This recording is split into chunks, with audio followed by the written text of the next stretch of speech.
2013 में प्री का एग्जाम हुआ था, शायद 13 जून था, मुझे शायद डेट याद हो करेक्ट। 2013 में 13 जून को प्री का एग्जाम था, मॉर्निंग शिफ्ट थी। और ये एग्जाम इस तरीके का था, ये 2014 में हुआ था 2013 वाला एग्जाम, शायद अगर डेट ठीक ठाक नहीं हो तो मेरी याद तो हुआ ये था कि 2013 वाला जो सीजीएल था वो पहले हुआ, पहले प्री हुआ, फिर इसमें कुछ गड़बड़ के संकेत मिले कि प्री का एग्जाम जो कंडक्ट हुआ था उसमें कुछ मिसलीड हुई हैं, चीजें गलत तरीके से टैकल हुई हैं, बट वो इतना बड़ा कुछ हुआ नहीं उसमें खास। फिर इसका मीन्स हो गया, मीन्स होने के बाद तब तक इन्वेस्टिगेशन एक बहुत अच्छे रुख तक जा चुकी थी और तब अल्टीमेटली ये पता चला कि हाँ प्री में गलत हो चुका है और कुछ बच्चे गलत तरीके से इसका फायदा उठा चुके हैं और कुछ सेंटर्स पे या बहुत सारे बच्चों को गलत पेपर मिल गया। तो मेरे प्यारे बच्चों, उसके बाद प्री का मीन्स हुआ, मीन्स बहुत सारे बच्चों का क्वालिफाई हो गया, उसके बाद पता चला कि गलत हो गया और गलत होने की वजह से एग्जाम कैंसिल कर दिया गया। ये पूरे का पूरा एग्जाम कैंसिल कर दिया गया मेरे बच्चों। और जब एग्जाम कैंसिल हुआ तो जिन बच्चों ने मीन्स क्वालिफाई कर लिया था उनको बड़ा दुख हुआ, यार हमारा तो मीन्स भी क्लियर हो गया, अब तो उस समय तो इंटरव्यू होता था, सिर्फ इंटरव्यू और फिर हमारा सिलेक्शन हो जाना। लेकिन वो एग्जाम कैंसिल हुआ और कैंसिल होने के बाद दोबारा से मेरे बच्चे प्री एग्जाम हुआ और प्री एग्जाम हुआ तो इसकी मॉर्निंग शिफ्ट का जो पेपर था वो टफेस्ट क्वेश्चन थे, टफेस्ट क्वेश्चन थे, मतलब सबसे मुश्किल क्वेश्चन थे। उस समय मैथ में 50 क्वेश्चन आते थे मेरे बच्चे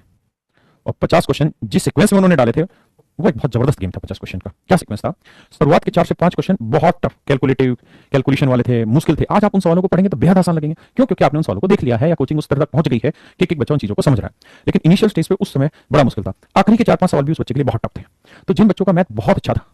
जिन बच्चों का मैथ बहुत अच्छा था, उनका हमेशा ये प्रयास रहता है कि मैं मैथ में 100% स्कोर करूं। उनमें आप भी हैं, हम भी हैं, जिनका भी मैथ अच्छा होता है ऐसा करते हैं। उन बच्चों ने यहाँ से काम करना शुरू किया और पहले सवाल में फंसे, 2-3 मिनट लगाए, फिर उन्हें लगाया अगले सवाल पे चलते, अगले सवाल में फिर पहुंचे, फिर 2-3 मिनट लगे, फिर अगले में पहुंचे, फिर आंसर एक कभी सही नहीं आ पा रहा, उसका कंफ्यूज हो गया। उसे लगा यार आज पेपर टफ आ गया, कोई दिक्कत नहीं, इनको छोड़ते हैं शुरुआत वालों, आखिरी से शुरुआत करते हैं। उन्होंने फिर आखिरी से शुरुआत किया और जब आखिरी से शुरुआत की तो आखिरी में भी 4-5 क्वेश्चन इसी लेवल के। यानी वो बच्चा इतना फ्रस्ट्रेट हो गया, इतना डिप्रेस्ड हो गया उन क्वेश्चंस को देख के, उसको लगा आज तो पेपर बहुत मुश्किल है और उसने अपना बहुत सारा कीमती समय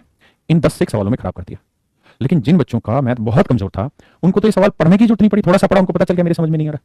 वो क्विट करते चले गए, आगे करते चले गए और जो सवाल उनको अच्छे से आते थे वो उन्होंने कर लिए, जो नहीं आते थे वो तुरंत की तुरंत छोड़ते चले गए, क्योंकि उनका मैथ समझने का जो तरीका था वो उस समय थोड़ा स्लो था या कमजोर थे, मैथ को अच्छे से नहीं समझ पाते थे। धीरे धीरे ये हुआ कि इसके जो प्री की कट ऑफ थी वो बहुत कम गई मेरे बच्चे, और प्री की जो कट ऑफ थी वो बहुत कम जाने के चक्कर में